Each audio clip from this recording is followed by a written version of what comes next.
everybody, and welcome to my channel. If you're new here, welcome. I'm Amber Rose, also known as the Religious Hippie. You can basically follow me on any social media platform, or you can go straight to my website at thereligioushippie.com. Welcome here, everybody. I know I just went live yesterday, but I decided to go live again because there is still something that is sort of weighing on me, and that thing is Vatican II. A lot of people have misconceptions about Vatican II or what the documents say, and very few people have actually taken time out of their day to read the documents of Vatican II. So I want to talk about specifically the Novus Ordo Mass today. And no, this isn't going to be like a bash of the Novus Ordo or anything like some people do. I'm not here to tell you to stop going or to try and eradicate it completely. That sounded bad. Eradicate it completely. So that implies that I'm going to try to eradicate it in some way. That's not what I'm trying to imply. But I do have some criticisms. And to be clear, the Novus Ordo is valid. And if celebrated properly, it can be incredibly reverent and beautiful. But I also have to be honest. Okay. There are some parishes that we see today that are not at all what Vatican II intended when it came to the Novus Ordo. In fact, it's not even close. And that, of course, I talk about the clown masses and the guitar masses. We've all experienced at least one in our lifetime, and if you haven't, I consider you to be blessed. Thank goodness. I have gone through my nightmare of different Novus Ordo masses where the priests have either changed the words of consecration, they say something heretical. Yeah, they do some interpretive dancing. I've seen it. I've been there. Okay, so you know what? I get it. Hi, everybody. Welcome in. It's great to see you guys. I will be getting to questions later after this live stream. Right now, I'm just going to try and lay out everything that I know for you guys from my own experiences, from what you've said, in a very charitable interpretation. I think too many people hardball this, and it really turns off people from the traditional Latin Mass. There's kind of like this, either you're TLM or you're Novus Ordo. You can't be both. I personally go to both. I go to a very reverent Novus Ordo that's in Latin. I go to a very reverent Novus Ordo that's in English. I go to a very reverent traditional Latin Mass, High Mass, Low Mass, Solemn High Mass. I've been to them all. I love them all when they're done properly, right? And while I do prefer the TLM, and I do believe there are a lot of people flocking to the TLM due to its reverence, beauty, and just all over tradition, people might also flock to the Novus Ordo if we start reforming it to make it more reverent, beautiful, and full of tradition, like originally what Vatican II wanted. So when my husband and I, we recently went to the March for Life. If you guys haven't seen that vlog yet, go check that out on my channel. But we went to the March for Life recently, and on our way back, it was a Sunday, so we stopped in his hometown and we found a traditional Latin Mass parish. Now, we didn't end up going to the traditional Latin Mass because it was a little bit late in the day for us, and we had to get on the road to get back home, so we didn't end up going to the traditional Latin Mass, but we did go to their version of the Novus Ordo. And let me tell you, the church itself, of course, was not like the prettiest thing. The pastor just got in there 3 years ago. He's been trying to make changes, making it more reverent, more beautiful. Young priest, I'm not going to dox his name on here because, you know, that's privacy, but he is phenomenal. And I absolutely loved it. Even despite the fact that the church itself was not the most gorgeous thing ever that I'd ever seen before, right? It's not St. John Cantius, it's not a basilica, but the reverence that the priest had and the altar boys had and the incense and, you know, just everything that they threw in with little details made a load of difference in the liturgy itself. And you know, I was just blown away by the community as well. Not everybody veiled, not everybody received on the tongue while kneeling, but it was beautiful to see this little community truly just come together in reverence and worship for God in such a beautiful way. Like, really, it does come down to the little details. They also had a horn playing during communion or during Mass. I think it was a college student. But that was also kind of interesting because I'd never heard a horn before outside of, like, you know, Mozart's Requiem and a couple other masses that are like solemn high masses. But I just thought that was really cool to, you know, have that in there. But anyways, okay, getting off topic here. What did Vatican II actually say? I think a lot of people don't understand this. And one of the biggest myths regarding Vatican II is that it called for removing Latin from the liturgy. It called for getting rid of sacred music like Gregorian chant, and it also was supposed to turn the Mass into some kind of casual get-together gathering or something, and that's simply false. Okay, in Sacrosanctum Concilium, the actual Vatican II documents on the liturgy, it says, and you guys can look this up, it's free online, Latin should be retained, okay? The use of Latin language, the Latin language, is to be preserved in Latin rites.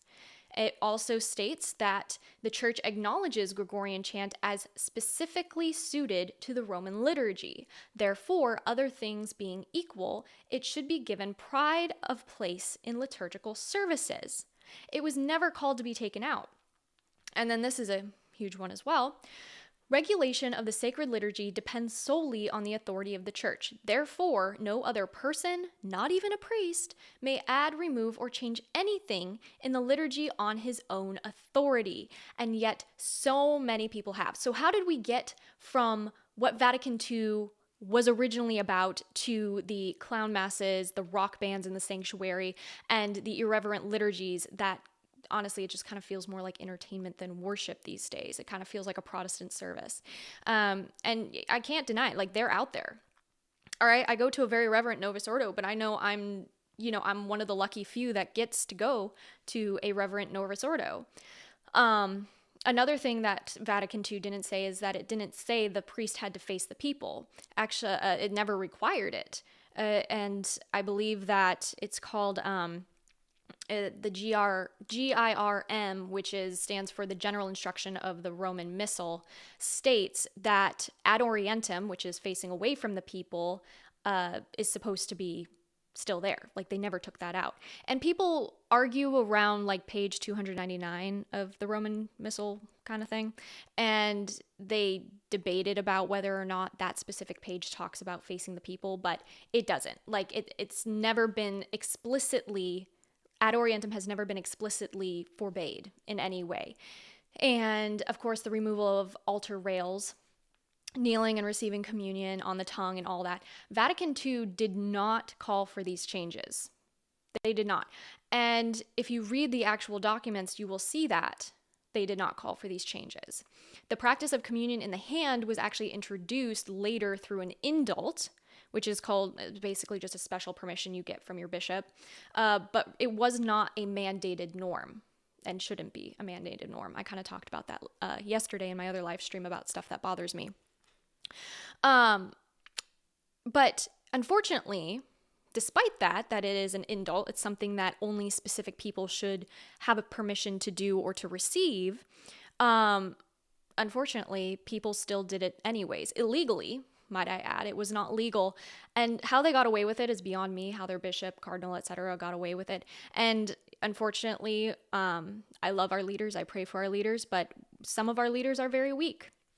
And they're not willing to kind of put in that fight to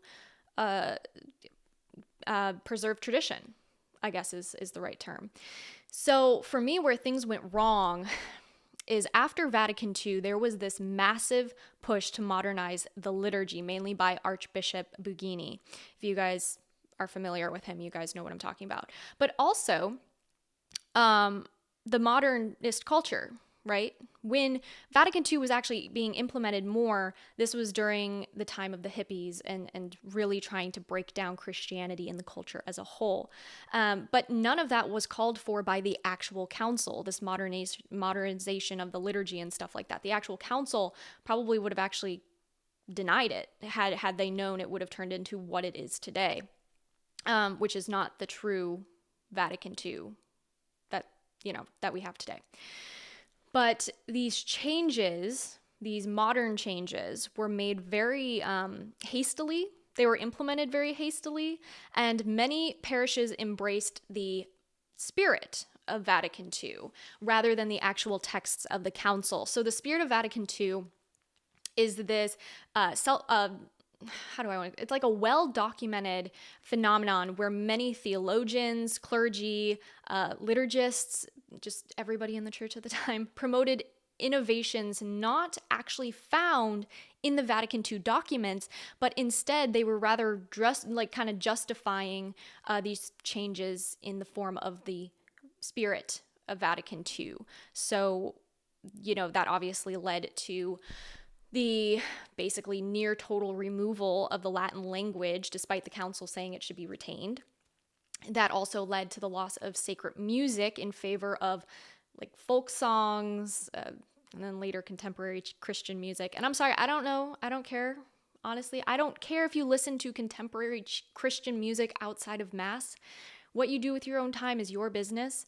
But if you think contemporary Christian music is worship music, it's not. I hate to break it to you, but it's not. It does not elevate us to a higher. It plays off of our emotions. It plays off of our feelings. And that is just not what the Mass is about. It's not about how we feel or what we get out of it. It's about worshiping God and what we give to God. What we give God is due. And then, of course, this also led to priests and liturgical planners feeling like they had the authority to creatively interpret the documents of Vatican II and the liturgy. So that led to abuses like lay people giving homilies. It also led to abuses like improper matter for the Eucharist and even priests changing words during the consecration. Like I mentioned, I went to a Mass where the priest did literally change the words of the consecration. And so it wasn't valid. It wasn't valid. And I think the fruit of this really speaks for itself. I don't think numbers can lie when you look at the statistics. In 1965, right before the full implementation of the Novus Ordo, 75% of Catholics attended Mass weekly, and by 2019, it was down to 20% of Catholics attended Mass weekly. In 1965, 70% of Catholics believed in the real presence of the Eucharist, the body, blood, soul, and divinity of Jesus Christ. And today, only 30% of Catholics believe in the true presence. These numbers alone should really make us stop and ask, have we really, has the way we celebrated the Mass helped deepen the faith or weaken it? And I think that's really important because the way that we worship really does matter because it communicates something, right? Actions communicate something. Now, I'm going to give some props to some things here. Like I said, this isn't about bashing the Novus Ordo. This is about just simply bringing these things to the attention of our leaders and asking for reform. Because the Novus Ordo is not going anywhere. I'm not asking for the eradicating it. I'm asking for a reform of it. And so many of us are. And so, yeah, there are some good fruits of Vatican II. However, I also don't think it was necessary for Vatican II to happen in order for these fruits to happen. But they still happen because of Vatican II. So there's two sides to this, right? Virtue in the middle, but there are two sides to this. So a good thing that came out of it was Lumen Gentium. So this is basically Vatican II encouraging everybody to grow in holiness. That holiness is not just for priests or for religious life, but for everybody. You can find this in Lumen Gentium 11. All the faithful, whatever their condition or state, are called by the Lord to that perfection of sanctity by which the Father himself is perfected. So instead of people believing that this was just something that only priests and religious could achieve, there was a lot more emphasis put on the laity to be able to achieve sainthood. Another thing they did really well with was encouraging scripture. The study of scripture. Before Vatican II, Catholics had a very limited exposure to scripture, but Dei Verbum, it basically is this document, it urged Catholics to read and study scripture, which then, obviously led to the rise of Bible studies, and that's always good. However, we need to be careful that we are not interpreting scripture the way Protestants do, based off of our emotions, our feelings, etc. We need to look to the magisterium. We need to look to the church to understand scripture and not go based off our own understanding. Literally says that in the Bible. So that's why I do love the Father Mike Schmidt's A Bible in a Year podcast, the Catechism podcast, because he is able to give us a well-rounded view of the Bible and with church interpretation, not our own. So that's really, really great. And then the other thing that Vatican II did well, but it kind of got a little misinterpreted there, was basically calling the laity, like expanding the role of the laity, I guess is the best way to put it. So they were, the Vatican II really urged the laity to understand that they had a job in the church. They had a job to go out and evangelize to their friends and families, loved ones, society as a whole. They had a duty to protect the faith, stand up for it, right? The church militant. We're the church militant. So we have a duty to stand up for the church when it's under attack. Sadly, this was extremely misinterpreted to mean that the laity should take on clerical roles, that the laity should be a part of the mass itself in the sense of what the priest does. And this led to basically an excessive implementation of Eucharistic ministers replacing priests and deacons. It's a mess, right? So I obviously do think that the laity do need to understand they have a role, but the way that it's gone, where the laity feel entitled to participate in the mass the way a deacon, an altar boy, or a priest does, and they're not. And then also the last thing that I will kind of give props to the Novus Ordo for is, or Vatican II specifically, is that it gave us better access to the sacraments and a better understanding of the sacraments. However, again, caveat, still today there are so many poorly catechized Catholics, especially when it comes to the Eucharist. And oftentimes people receive the Eucharist unworthily out of routine or expectation, and people still don't seem to understand the importance of the sacraments and the power that they hold and why they're a part of our faith. So for me personally, that's huge. And I see you guys kind of talking over here in the comments, but we'll get to that in a bit. I'm not saying that the Novus Ordo needs to be abolished, because I don't think it's going anywhere. It can't go anywhere, but I do think there needs to be a call for reform within the Novus Ordo.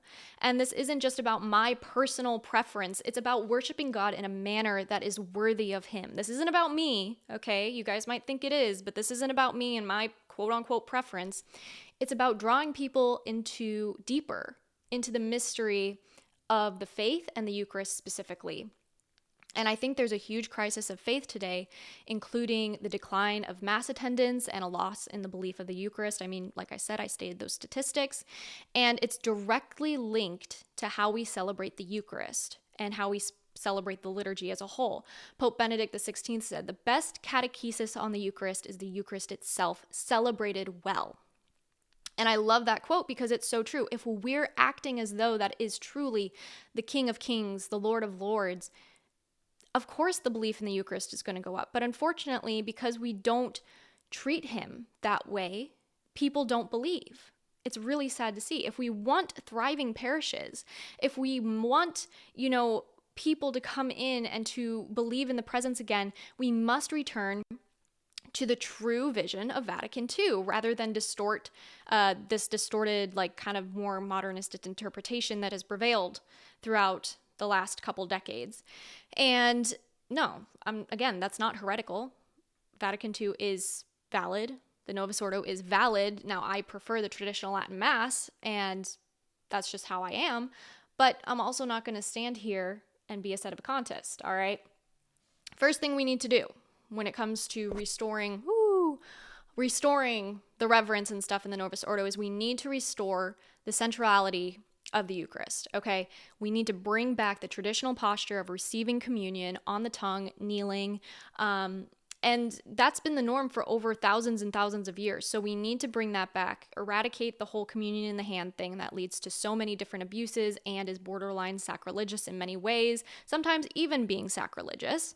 Make sure that the tabernacle is in the center of the sanctuary. Please don't put it off into the side, shoved off into a little room. My husband and I, we went to a church when we were traveling a while back, and we had to go on a hunt for the tabernacle. We could not find the tabernacle. We were looking everywhere, and we literally were like, where is it? And finally, the little red candle that they light to, basically tell you Jesus is there, we spotted it and we were like, oh, there it is. And he was just shoved off to the side in a tiny little chapel.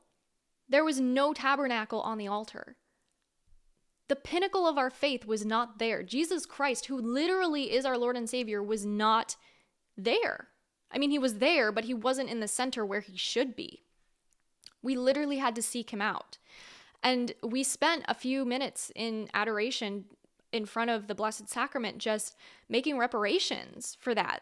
Sorry, Jesus, that you are not the center of this church's heart, that you are not the center. How hard is it to put Jesus at the center of your altar? It's not that difficult. Reintroduce altar rails. Altar rails are not just a physical barrier because kids are crazy, but a theological statement. They really are. The Eucharist is sacred, and we should approach it with reverence, with humility, and the altar rails, when they are opened, it's like opening the gates of heaven, because the Mass is heaven on earth. And so it's opening the rails and kneeling down and receiving Jesus. All of it is very symbolic. We're all showing that we are receiving the King of Kings. And then, of course, more Eucharistic adoration. I don't think enough parishes do this. And I've gotten emails from people asking, how can I get my parish to be more interested in doing Eucharistic adoration and, doing processions and benedictions and all those things? You got to talk to your priest. You really do. And express to him your spiritual need for this. And if you can even get a group together to not obviously bombard him and be like, oh, why don't you do this more? Be very respectful. Be like, I know you do a lot for this community, but I think the community could really, really benefit if we have more benedictions, more adoration, more processions, and this will help with a greater belief in the presence of the Eucharist. Because again, actions are more powerful than words. And then, oh my gosh, this is a big one. Reforming the liturgical music. Please get rid of the guitars, get rid of the drums, get rid of the tambourines. I went to a bunch of masses when I was a child where they had tambourines and drums and stuff. And I was just like, even as a kid, I was just like, so is this a concert or is this mass? And people are like, oh, I didn't care when I was a kid. No, I knew.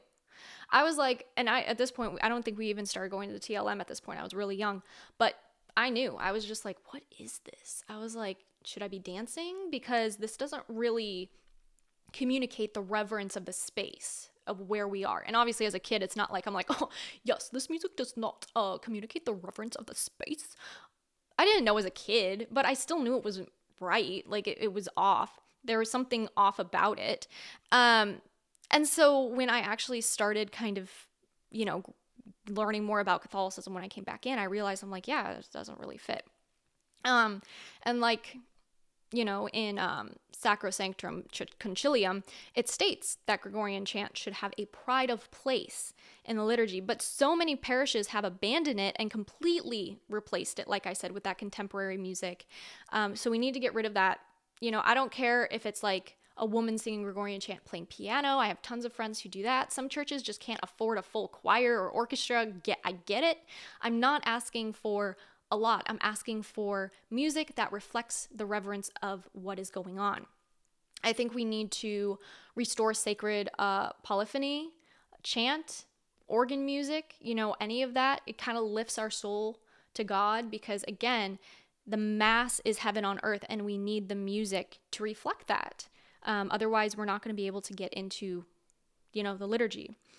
And just remove all the folk, rock, and Broadway style music from the church. Does not have a place there. I don't care if you want to go to Broadway. I don't care if you want to go to New York and see a show, whatever. The Mass is not a place for that because this kind of music, it all focuses on emotions rather than worship. And that's not what the Mass is about because, again, not about what we feel.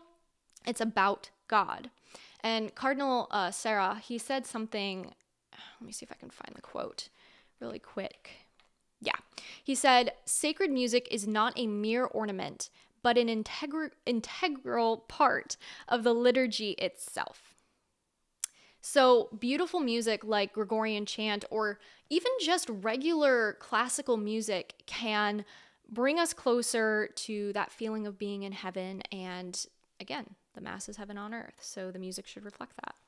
Third thing that we need to do to kind of reform the Novus Ordo is to reorient the priest and the people towards God ad orientem, right?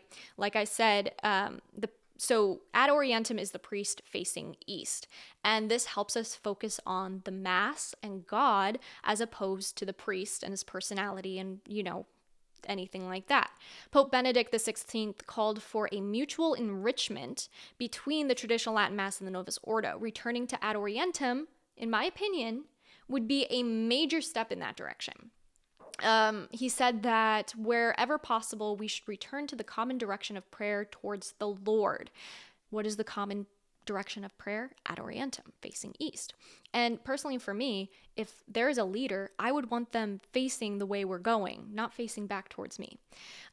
So yeah, and the Mass facing the people versus populum was never mandated by the Vatican II.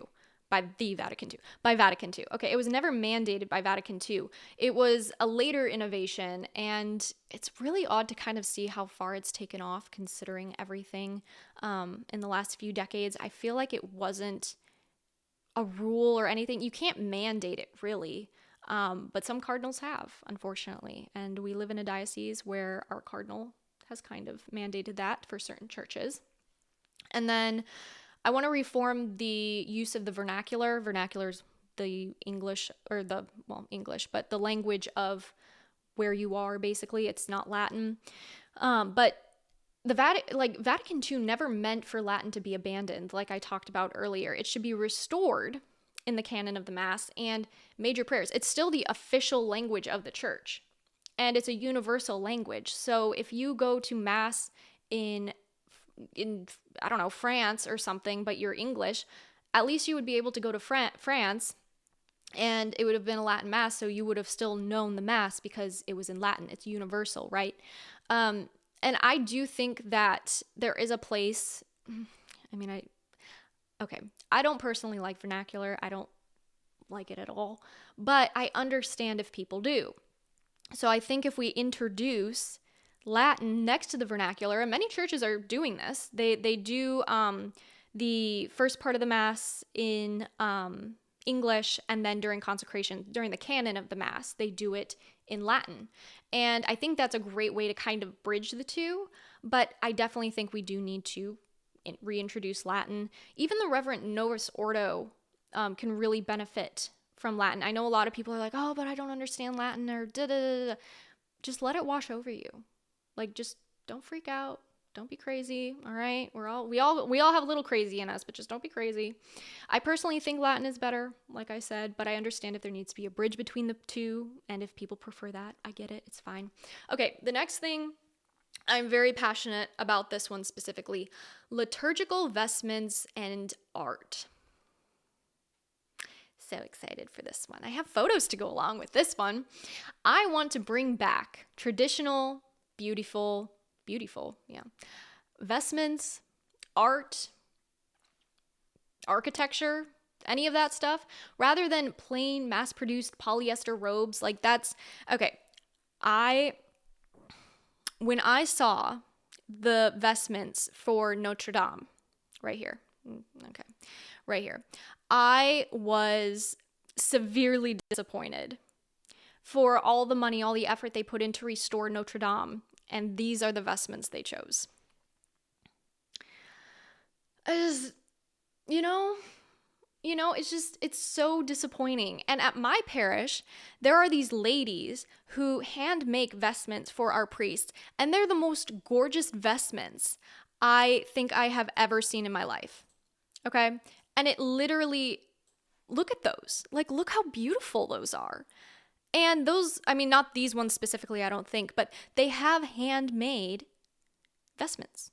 And these women have put in their love and their sweat and their tears into these vestments. They've sewn these, they've handmade these, and it's a true act of love for God. And we need to restore it, and we need to stop wasting money on plain vestments that add nothing to the liturgy. And these are just absolutely gorgeous.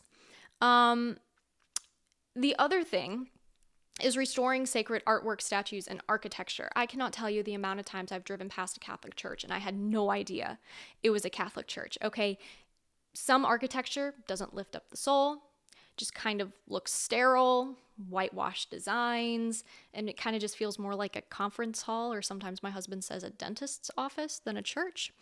And there are places like what is this place? The Liverpool. I forget the name of it, but yeah, there's this church in Liverpool that's kind of like that. There's let's see, oh wait, no, that's Cathedral of San Hernando. Is it this one? Yeah, and then there's churches like this as well, where it's just like, what is that? Who built that? Who signed off on that? It's not beautiful, okay? You can't tell me that's beautiful. Don't gaslight me and tell me that something like this is beautiful. No. We need things like this church. This is beautiful, okay? And I mean, the architecture, the beauty, the detail, and these churches, these cathedrals were made by quote unquote illiterate people. Crazy, isn't it? So we need to restore sacred art because we are visual creatures. And when a church is just completely vacant of any beautiful art or beauty in general, it doesn't call us higher. It doesn't call us to heaven. It doesn't call us and put our minds in a place during Mass where if we wander off, we can look at something beautiful and bring our minds back to Mass. It's more of, what am I having for breakfast tomorrow? And I'm going to get distracted because there's nothing to look at, and da-da-da-da-da. I'll say Byzantines do this very well. Usually the Byzantine churches are completely covered in icons so that no matter where you look, you're always looking at something holy to bring your mind back to Christ during the Mass, the sacred liturgy. So I also encourage incense, bells, candles, anything that can remind us that we are in the presence of the divine, right?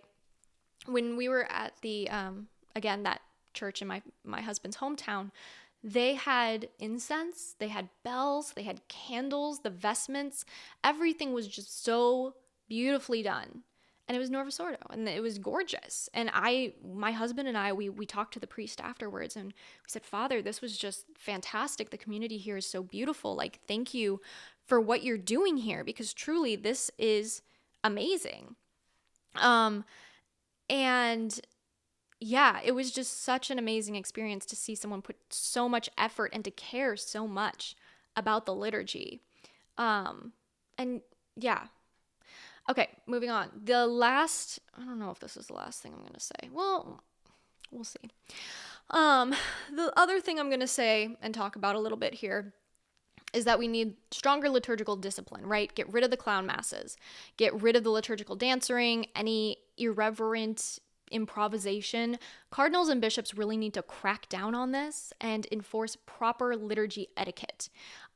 I don't know how they're going to do that, but I'm calling for it because this needs to happen. The abuses that are happening are completely unacceptable, completely avoidable, and they need to be able to talk to their priests and get this under control.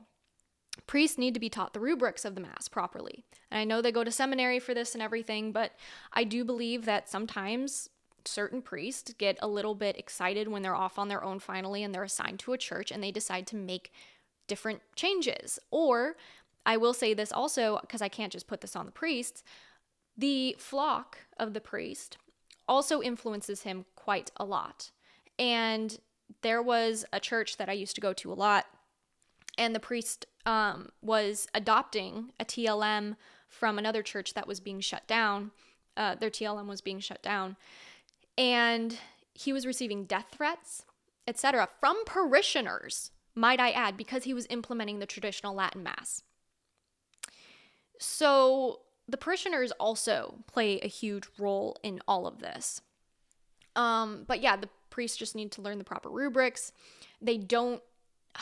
Something that really irks me is when I go to a Mass and the priest or the readers act like it's a show almost. They don't know how to not make it about them. And I'm not necessarily blaming them. It's more of they just don't know how to do it any other way. Where if they're giving a homily, they crack a bunch of jokes. It's not that serious. They kind of use it as their time to let their personality shine and let time for basically their stand-up comedy, and that's just not appropriate, okay? The amount of churches that I've gone to where I've experienced that is just insane, okay? We need to reintroduce silence into the space. If you are in the narthex, there needs to be a sign, and ushers need to reinforce this rule. There needs to be silence in front of the Eucharist in the narthex. You guys want to talk in the nave? Go for it, whatever. Or sorry, switch those two. If you guys want to talk in the narthex, go for it. But in the nave, there needs to be complete silence. People need to pray, prepare their hearts for receiving Jesus and being a part of the Mass and everything. If you want to talk, just kindly ask those or if people are talking, the ushers need to kindly ask those who are talking to go speak in the narthex instead. Because Bishop Athanasius Schneider said, where there is reverence, there is growth. And if you don't demand reverence for the space and you don't call people to respect that space, they're not going to. So I think if the church is truly serious about reviving the faith, we must restore reverence for the Eucharist by actions, not words. I know the whole Eucharistic thing happened last year, and that's awesome, but I felt like there was a lot of emphasis on talking and words, etc., and not so much on actually changing things to respect and show reverence towards the Eucharist. Second thing, return to sacred music and Gregorian chant, reintroduce ad orientem worship, preserve Latin in the liturgy, bring back beautiful vestments and architecture, follow liturgical disciplines and reverence, and I think those are all good places to start. Now, I'm not expecting this to happen overnight. I really am not expecting this to happen overnight. And this isn't about rejecting Vatican II. Again, I'm not here to reject. I'm here to offer some trying to be charitable at least, concerns that I have and seeing what's happening and people emailing me and telling me about the nightmare mass they just went to.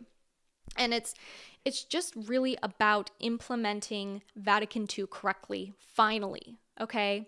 As Pope Benedict XVI envisioned, it would be implemented, not what we have today.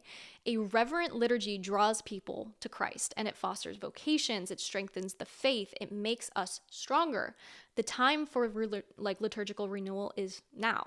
The younger generations are getting in, young priests are starting to understand the need for tradition, and we need to call our bishops and priests to start taking this seriously. And I don't mean going on Twitter and bashing our bishops and cardinals and pope or anything like that. Don't do that. That's such a childish thing to do. You don't see the saints doing that. They didn't get up on their soapbox and start bashing the leadership.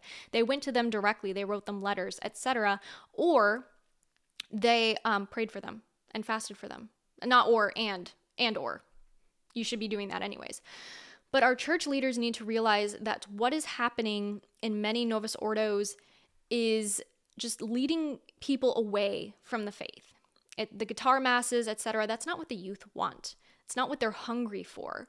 It's if we truly believe that the Eucharist is the body, blood, soul, and divinity, and we truly believe that the Mass is the highest form of worship, then we should be acting like it and showing it like it is. Again, this isn't about pitting the Novus Ordo against the traditional Latin Mass. That's not what I'm doing at all here. I'm trying to form a bridge here and help people to understand that reform is possible and can happen if they're given, enough push from the laity.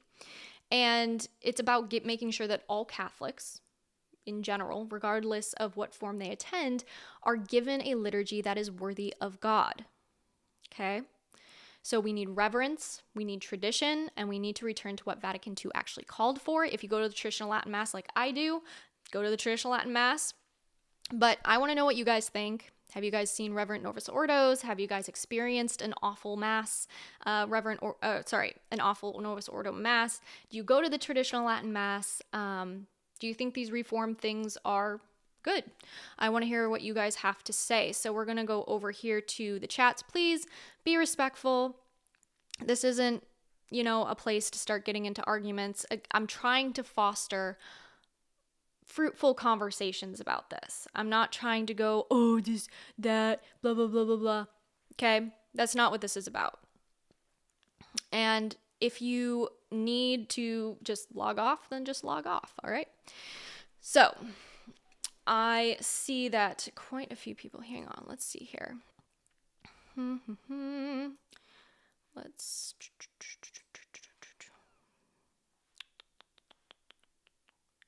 go.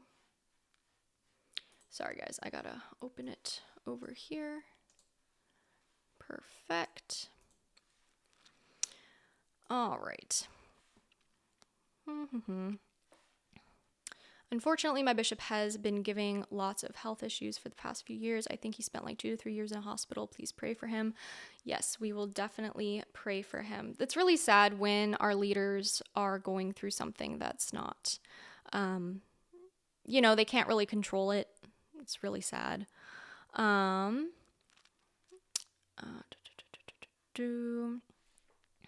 Let's see.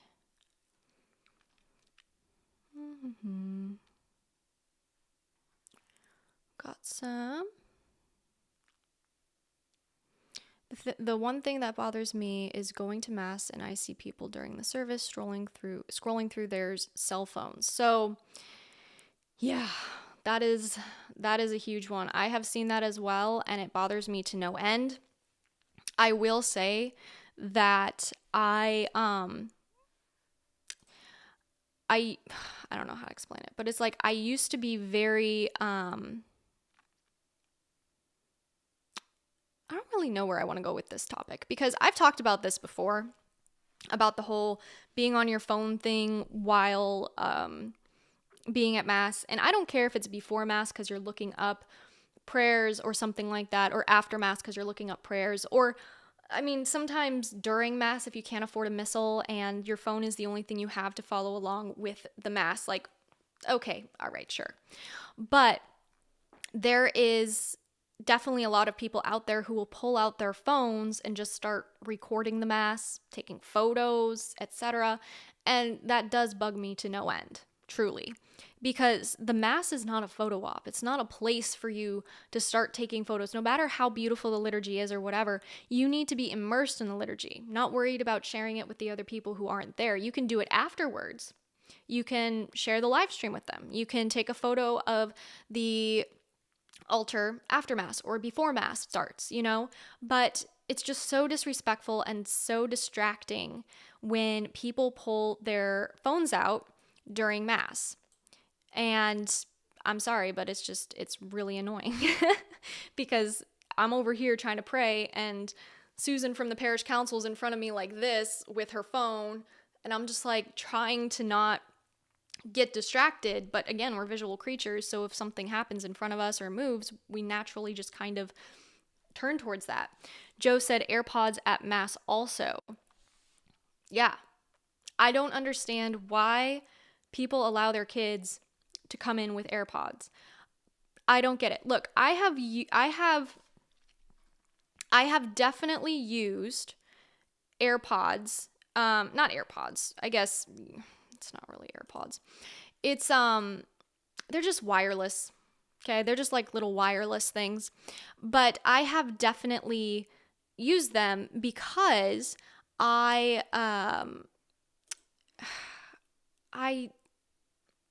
do I explain it? So in my adoration chapel, okay, this is an adoration chapel. This is not church. This is an adoration chapel. And, we don't have like anything in there regarding noise, okay? It's all literally just silence. Like you could hear a pin drop. It is insane. So because of that, I can't focus. So what I do instead is I would veil and then I'd put my wireless earbuds in and I'd play brown noise. I wasn't listening to music or anything like that. It was just some brown noise so that I could stay more focused during mass. That's basically all it was. But yeah, I mean, that's obviously adoration. There's this whole thing, but yeah, it's crazy. It is crazy though. I will tell you. I use the USCCB to follow along with the readings, which is on my phone. Should I not be doing this? No, you're fine. I understand if people use their phones to follow along with the readings. I'm specifically talking about people who scroll through Instagram while they're at Mass or watch a football game while at Mass. His team lost, by the way. It's just crazy. Mrs. Gale says there's a Catholic named Susan somewhere that is probably like, why are they always using my name? It's so true. That is so funny. Yeah. Can you explain more about your opinion on guitars at Mass? Because I know a lot of charismatic Catholics who play the guitar during Mass and deeply love Christ. No hate, by the way. Personally, I go to the TLM. Yeah, no, you're fine. Girl, I get you. I'm not judging the person when I say these things. When I say like, oh, I don't like guitars at Mass and stuff, I'm not talking about the people who are playing them, but the instrument themselves. Okay, there was, and I'm blanking on his name, but he specifically talked about instruments that were permitted and instruments that were not permitted during Mass. And the instruments that were not permitted were drums, even organs, I think was actually, or maybe it was pianos, guitars, etc., because they weren't reverent. I mean, you play a guitar, you hear guitars on country music, you hear them all the time in just any music. Actually, they're like one of the main instruments. You actually don't hear a guitar without, or music without guitar. Sorry, my little brain is like catching up to me now. And so for me, the charismatic renewal really just kind of feels like a bridge for Protestant converts who converted to Catholicism, Protestants who converted to Catholicism, who kind of need that in between. Now, that's not everybody, of course, but we can't do that necessarily, because once you're Catholic, you have to be all in Catholic, right? Things are different now. And a lot of times they try to hold on to their Protestant pasts in certain ways. Not everybody, of course, again, not trying to bash everybody, but guitars are just not a sacred instrument. They don't sound sacred. They're not beautiful. They're just used in secular music. It doesn't call you to a higher place of mind. It doesn't call you to holiness. It kind of just calls you to, oh, let's just hang out and, this is like a concert type of thing. It's really more about the psychological thing than anything else. Joe said talking before Mass, especially loudly. Yes, I mentioned that, how we need to bring back silence and reverence. Amber, do you have any tips for fasting? Yes, it depends on how long you're fasting for. I know some people do the water fast. I know some people do bread and water fast. I know some people do the 2 small snacks that don't equal a meal and then have a meal at the end of the day that doesn't have meat in it type of fasting. It just depends. It depends on what kind of advice you actually need regarding fasting. But I know that if you don't get enough protein, you're not going to be able to fast for very long. Now, if you want to do the bread and water fast, that's fine. A priest told me, though, he said the whole point of fasting is to not let people know you're fasting, right? So if you are fasting to an extent or doing it in a way that makes you completely miserable, I mean, you can be hungry, you could be miserable and offer that up, but if it makes you snap at people, if it doesn't make you a more virtuous person, etc., you really shouldn't be doing that, right? So you need to find a version of fasting that doesn't make you a horrible person. And for me, that is usually I will have a small piece of toast with egg on top, and that keeps me full for hours. Again, my metabolism's different. I do a lot of sitting, I do work a lot, but I also walk a lot. So I just need to make sure that I get enough protein, etc. And then usually I can go until the evening and have dinner or another snack. But make sure that it's just not making you a not so holy person, because he went through that a little bit. So I feel. Let's see here. I'm an atheist convert, now leaning towards Catholic too. My parents probably think I have been radicalized. Oh my gosh, Sam. I get a lot of emails from people who say their parents are not Catholic and think that they are now radicalized because they are considering becoming Catholic. And I just want to say I'm very proud of you for considering Catholicism. If you need anything, feel free to email me. It's in the description below. But yeah, it's crazy. In my parish, after the recessional song, some of the parishioners clap. What are your open to chat to thoughts on this? Okay, you guys already know my thoughts on it. The church, the mass, etc. is not a concert. It is not a theater production. There should be no clapping. It's extremely irreverent, and it's putting more focus on the people than on God. And it's not appropriate. It's just not an appropriate thing. I have been to churches that do this, and the priest instantly called it out. He was like, this is not about them. You can congratulate or thank the choir afterwards or whatever, but they're doing this for God. There should be absolutely no recognition on them whatsoever. And I think it's really important. And I think we have a severe lack of humility in the church today, where priests are kind of afraid to stand up and say that because they're afraid of what the people might say, or what the how people will feel, their feelings. Like, oh, I don't want to take any attention off of the singer because they're gonna feel like they're not good enough or this or that. People can go up to them afterwards and be like, oh my gosh, you have a beautiful voice, like thank you so much for singing in mass, etc., etc., etc., without having to get public recognition. They should be doing it for God, not for the recognition. And if they're doing it for recognition, they're not doing it for the right reasons. So yeah, it's just crazy. I'm so sorry. I don't know how to pronounce your name, but Martinez, I completely agree. I'm currently in OCIA, and when I first experienced the clapping, I was very confused. Yeah. I mean, it's just crazy how the focus of the mass, even if it's after mass, has really been taken off of Christ and put onto us. And that was kind of proof when I talked about having to go seek out the altar, the tabernacle. We had to literally go and search for Jesus. He wasn't at the center of the altar. And it's just really, really sad, that we have to do that. So yeah, it is what it is. Yeah, it is what it is. Thoughts on Sunday school? In my country, every parish has one. Kids love it / learn Catholicism. And in the US, I just see moms shushing kids, no time to focus on mass and God.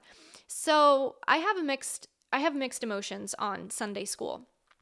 I went to Sunday school at our Novus Ordo parish, and as a child, what I learned was I just got to leave boring mass like halfway through. I didn't really learn anything at Sunday school. They gave us like grape juice and like bread to signify the Eucharist and to help us kind of understand it. My teachers did what they could, truly, but I was severely poorly catechized in Sunday school. Now, in your country, it might be completely different, and if that is true, that's awesome. In America, though, many Sunday schools, minus like the church that I go to currently, many Sunday schools do not take the time to properly catechize the kids and use it more of like a babysitter type of thing, as opposed to what it's actually supposed to be, which is teaching kids about the liturgy and preparing them to be able to experience the Mass in full. But unfortunately, many parents use it as a babysitting situation, and many CCD teachers or Sunday school teachers also view it that way. They just try to pass the time. They give them coloring books or something that's, has, I don't know, faith themes, stuff like that. They don't actually try to, what's the term? Catechize them, I guess, is just what I'm trying to say. So I have a little bit of mixed emotions about it. If it's great in your country, that is awesome. Here, though, kids tend to view it more as an escape from Mass than actually giving them the tools to experience Mass on a deeper level. And it's very sad, unfortunately. But, it's just, yeah, it's just not the vibe. But yeah, if everyone went to the TLM, the other Catholic churches would cease to exist. Well, I mean, it wouldn't cease to exist because there would always be, somebody who would go to the Novus Ordo, but the Novus Ordo does need reform. you know? So neem, yes, it's seen by kids as an escape. It's sad. It is. A lot of kids have also learned that kids have also learned that I have seen, at least in stuff, that they can get out of mass if they fuss and scream, etc., too much. Now, it starts because people are like, oh, their kid's fussing too much. There is a point where a parent does need to take the child out into the narthex and calm them down and regulate them. But some parents, literally, as soon as their child makes any type of sound, like a peep, they pick them up and they take them out. And the kid learns that if they make noise or do anything, that they can just get out of it. Now, of course, again, there are limits to that. There is a certain point where you do need to take your child out because they're causing too much of a disruption. But at the same time, if they're just crying and you're able to calm them down in a couple seconds, couple minutes, it's not that big of a deal. But if you just take them out constantly, they're never going to learn how to properly sit through the mass or properly how to enjoy the mass. You just can't let them get away with stuff like that. So, yeah, that's basically all I have for today, guys. I hope you guys enjoy this live stream. I'm getting better at these. But yeah, that's kind of all I have for today. So I hope you guys enjoyed this live stream, and I'm gonna, just kind of figure out how this goes. So yeah. With all that being said, guys, I hope you guys enjoyed this live stream. And you guys can check out my website at thereligioushippie.com. Any and all donations are greatly appreciated to help this ministry go. You can also check out my donation center where I have items that you can get for a donation price. And with all that being said,